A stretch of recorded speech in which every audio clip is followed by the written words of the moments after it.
actually last week, I was speaking to a gentleman here. That was me. You, yeah. Right on. You wanna explain it?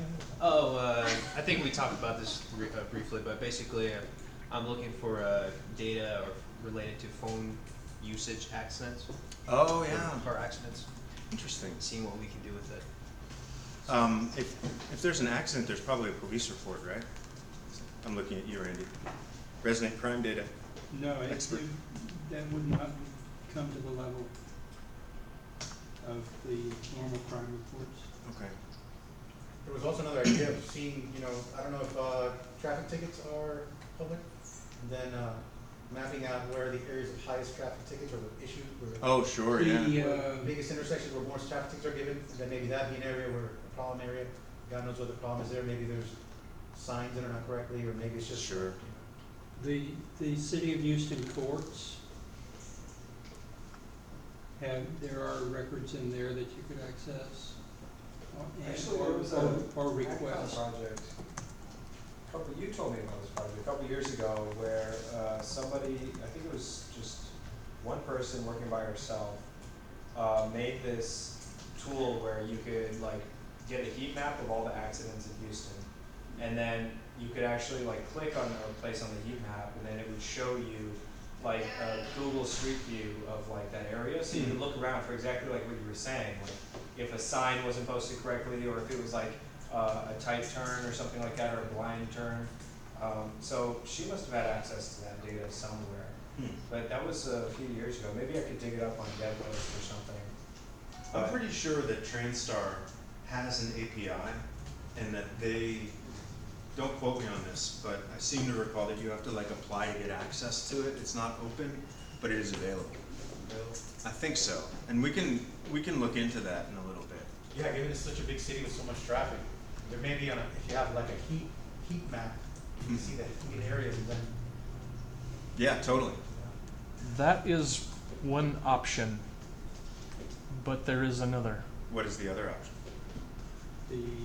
It is not an API per se. D.N. Wilson.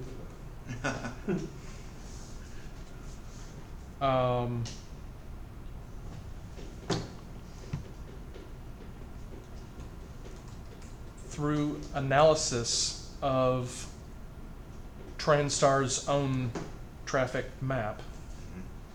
Pull that up, please. Sure.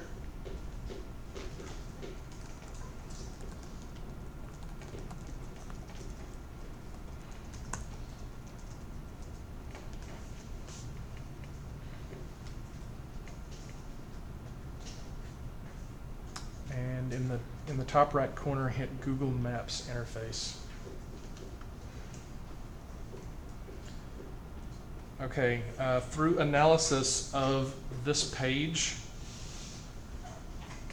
a little bit with Fiddler, also can be done with the Chrome or Firefox debugging tools built into the browser. Through analysis of how this page does its thing, I discovered a series of URLs that present you with machine readable data. It's in JSON format, and That's right, you've got around the TransStar licensing by hacking. well, no, I didn't. Basically uncovering. I didn't performance. circumvent it. I was able to get permission. That's right. Frank got us in touch with someone who works with TransStar. They're one of the departments at A&M. I forget exactly. Yeah, it's Texas A&M Transportation Institute. I think it's Yes, called. yes. And they were a part of TransStar. Anyway, I was able to confirm via email that it is okay for the public to use this data. He basically told me, no, you don't need permission, even though the verbiage on their very own website says you do. Yeah. Would So you like to make those URLs available in the hackathon Slack, and we can put it into a Google Doc for everybody? yeah, That would save everybody the time of uncovering it for themselves, if you're okay with that. no, absolutely fine.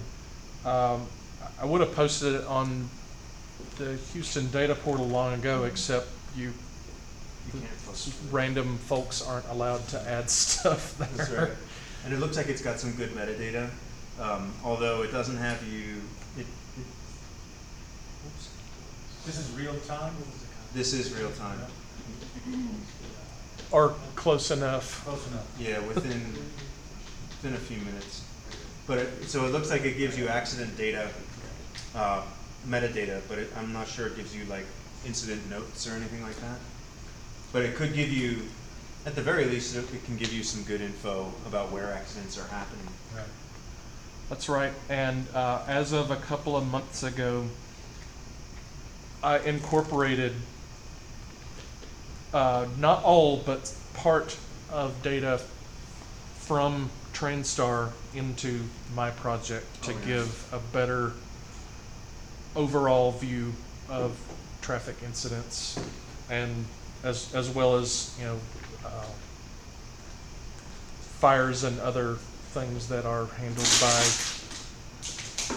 Houston police and fire departments. Yeah. So I incorporated the TrainStar data into my project as well, because TrainStar does, with some regularity, know about incidents that aren't being handled by the city of Houston. Mm-hmm. And other things like stalled vehicles, TrainStar knows about it, but the city doesn't, because for a lot of them, the city doesn't dispatch any, you know, emergency vehicles So that's an to the important scene. point, right? Because the city of Houston has overlapping jurisdictions with a lot of different governments. Harris County for one, Fort Bend County, the state of Texas. So there's all these different governmental entities that do similar things. If you're looking at criminal justice data, for example, there's, depending on who you talk to, between 90 and 130 different organizations that can arrest you. So when you look at arrest data, you pull it from the Harris County Sheriff's Office, which administers the jail. It's basically jail intake data. But you don't necessarily know who arrested you unless you look at criminal case disposition data. And then that will tell you the arresting agency. So you have to like stitch together a couple of different data sets using a single incident number or case number in order to get the full story, because it doesn't all live in one place. And it sounds like that's similar with traffic data. So one cool project for something like this, if you're looking to explore and kind of flex your data muscles and provide an intersection of two data sets, taking a weather data set, which is very, very complicated information, and intersecting it with traffic accident data or crime data is really interesting, and you can I'm almost 100% positive that you will see correlations. You know, when it rains, accidents probably go up. You know, I don't know, I'm not saying this with any data to back it up, but it would be interesting to look at that. So for hackathon project, what's that? There's a full moon tomorrow night. Yeah, right. You could look at moon cycles. Yeah, that's so true.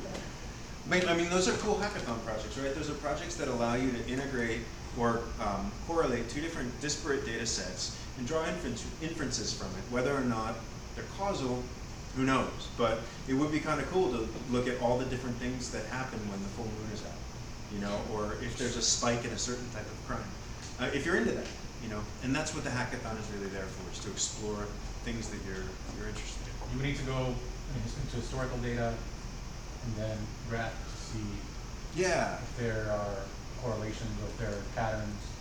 exactly.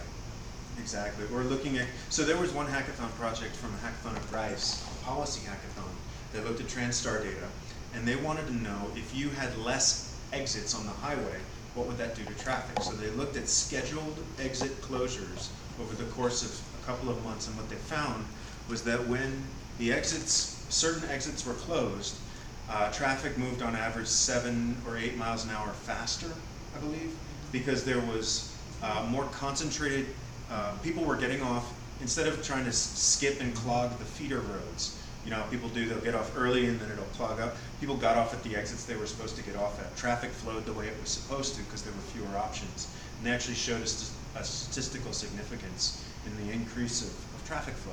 And stuff like that is really cool, you know? Now, no one's ever gonna willfully close an exit. That's not gonna happen. But it's cool to show that it should. Even the possibility of excess collisions at a certain point could be also that there's something missing, maybe a sign is missing, or Right. I mean those kind of Could be a really easy fix. fix, and people wouldn't understand it otherwise. That's right. Cool. So what else are y'all interested in? What kind of data do you need for your project? Well, one of the things that you mentioned a few moments ago was like doing a mashup of, for example, weather and traffic incidents.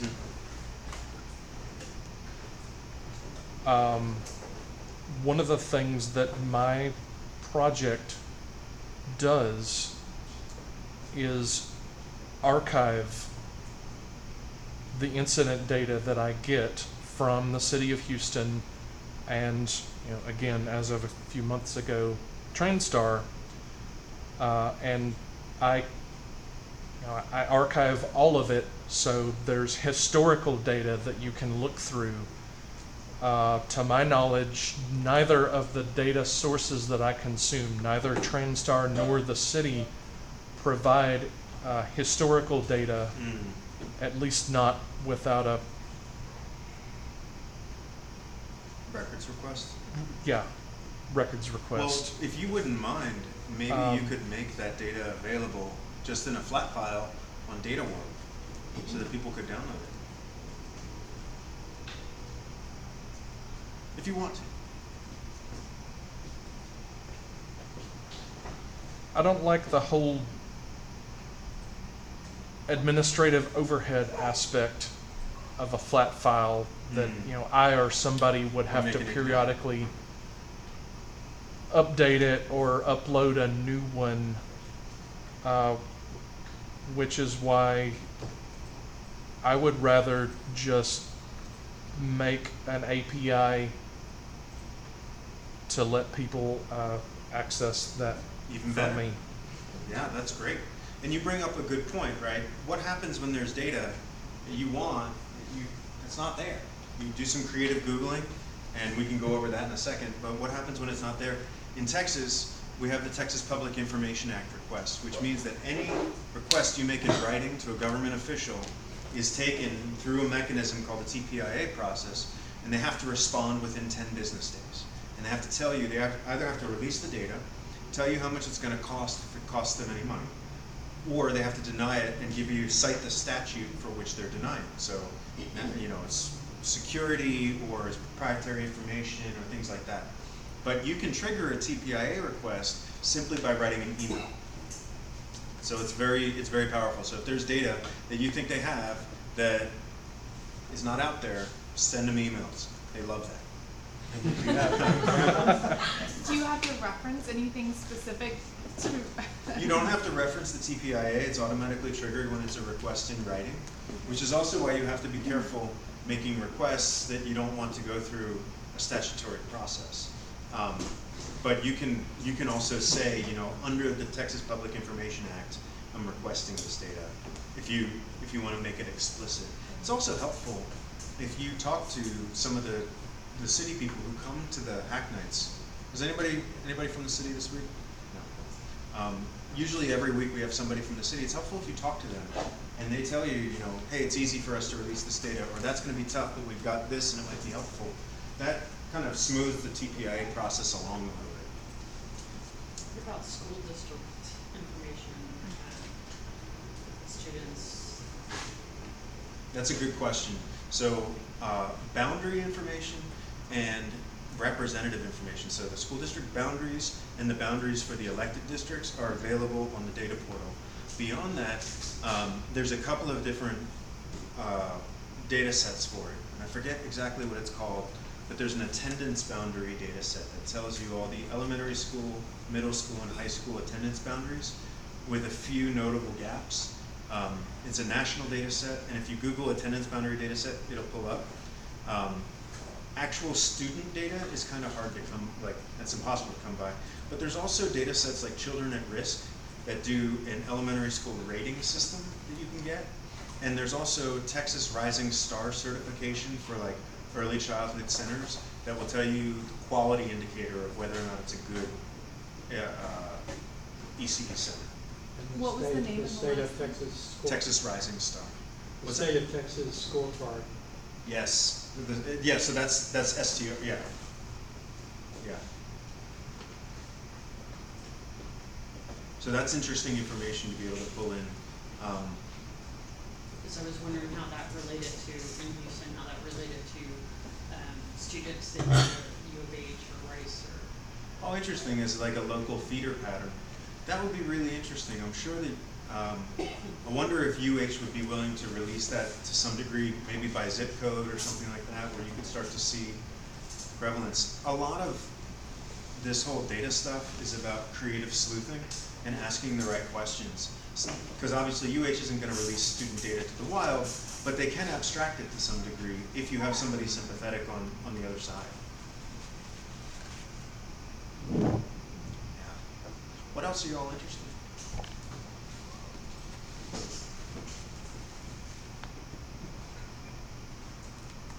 I'm curious to know where the 311 data comes from. I know that that was a separate challenge and has its own data set. Where did that come from originally? Good question. So it should be on the Open Data Portal, Okay. but you can also go to houston311.org, I think it is, and that'll redirect you. And then there's a couple of data sets on here. One is this current data, which is, you get it in piped or in, I guess, tab delimited format. But down here, there's a couple of periods, and this is what Neeraj and I were working on a few months ago, which has all the metadata requests around the service requests. So are you all familiar with 311? This is a really good data set to look at. Is anybody not familiar with 311? A couple people, okay. So this is the city's non-emergency request line. So if they've skipped your trash day, if there's wild dogs in your neighborhood, if there's a pothole that you want fixed, you call 311 or you use the app and you report it. And those service requests are logged. One of the biggest challenges with 311 though is that the system that logs the service request is different than the systems that serve the service request. So you might log a pothole and then they kick it over to Public Works that has their own proprietary system to go out and fix the pothole. And they look at it and they go, you know what, this is not pothole, this is a subsurface issue, so we're going to open up a different service request and close this service request, and the 311 service request gets closed, and you say, oh, the pothole's fixed, and the pothole's still there. So that's the classic example. What these little periods do is give you some metadata that tell you that this was kicked to this other system, and here's the case number in that other system. So if you're able to get a data set from that other system, you can tie it back together and get a better sense of overall turnaround time. Because if they're closing out the cases early, then it's not an accurate sense of when that pothole actually got fixed. So I would say for any analysis, I would work through those little dots. And if you don't feel like cleaning up that data yourself, on Sketch City, on data.world, we have the cleaned up data sets that you can download. They're huge. To David's point, it sucks to download a 1.6 gigabyte flat file and then process it, but it's what we got. So We also, the file that we have hosted is from March or whatever, but we also have the scripts that we ended up with for cleaning the data. So if you downloaded the new data, you can just get the script and run it and start off with some clean data. I think the script is on Data World too, right? It is, that's Yeah. right. It's there with the data. So if you know R, then you can be on your way, and if you don't, then this is a good time to learn. I toyed with creating an SSIS package to import that into SQL Server. I'm sure the And city would love that. that is when I discovered that at least one of those flat files have some issues still. Yeah. I think we were having trouble with escaping characters and stuff like that. So the 311 data set is a really good one, again, as a foundational data set that you can intersect with other things like neighborhoods or civic clubs or weather or crime, things like that to get a sense of what's happening at the neighborhood level. So generally speaking, what we try to do is help people find the data that they want so that you're prepared for the hackathon, you have what you need. Consider this an open door. If you have requests or you're not quite sure what to request or anything like that, let me know, let Meredith know, let Randy know, let Neeraj know, and we can help kind of guide you towards finding what you need. Any other questions? Yes, sir. What about medical data? That's a good question. So, what kind of medical data? Yeah, all kind of medical emergency data, basically. I know there's a very big privacy with that, but I was wondering what was possible. What kind of data we can get a hold of out there? What do you think, Neeraj? I think, medical data is a broad topic. If you're talking about like epidemiological data, like what the prevalence is of different diseases in this region, Yeah. for example, and mapping that to demographics in the region, that kind of data would be available from the government, and I think you're likely to find that on Data World. Data world? Yeah. If you want to look together sometime, I could take a look with you. That would be an interesting dive. Definitely. Yeah. UT School of Public Health, is any of that data open? No, they don't like to open it. Because it's not public. The Harris County Health Department? That's a really interesting one, the Harris County Health Survey from 2010. That is open, and that has a lot of self-assessed health data from different ethnicities. There's also EMS counts by station. Oh, cool. That's on the Houston data. Oh, fantastic, yeah. That's awesome. Yeah, I didn't hear that. Oh, there's EMS, like emergency medical service requests by station. And there's also some tangential data sets like health inspection data that you can pull, I think from 311, which can be a proxy for like food poisoning, I actually get EMS requests that are handled by the city as a part of the data that I am receiving and archiving.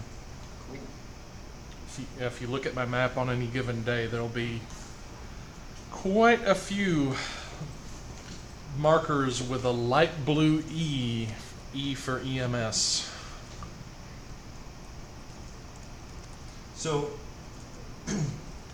that was our goal today, to give you an overview of these data sets. If you have project ideas or if you have cool stuff that you want to work on, we're going to be here for another 45 minutes or so, just chilling, get some pizza, have some water, and enjoy. And hopefully we'll see you at the Houston Hackathon on May 20th and 21st. You can learn more at houstonhackathon.com. And my name's Jeff. This is Neeraj, Meredith. Of course, you know Randy. We organized this, so if you have any questions, just ask us. And thanks for coming.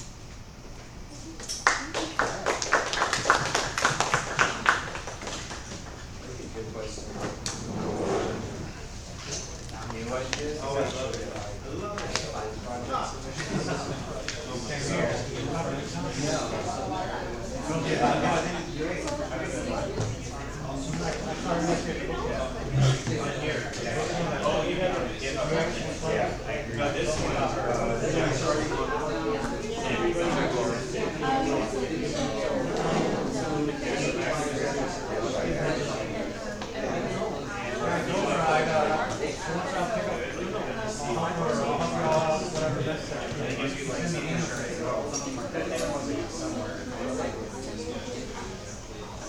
This is the one I really like.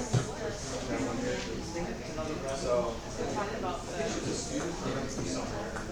She did this like math,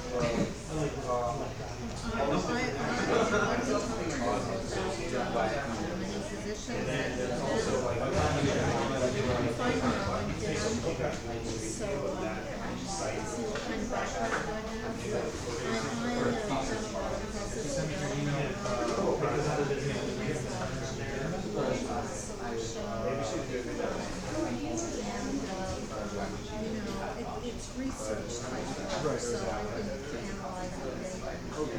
This was last year.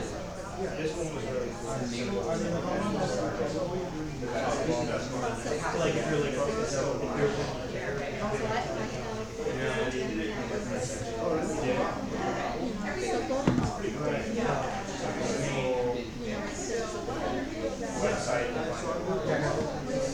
And then he also added a feature where you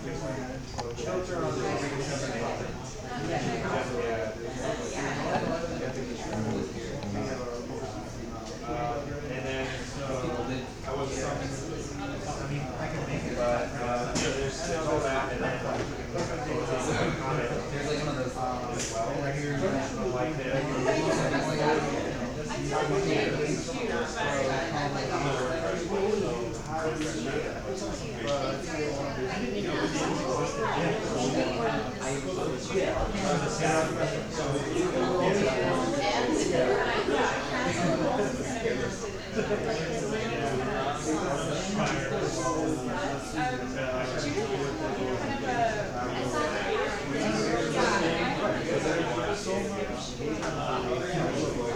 Eventually, obviously. it's actually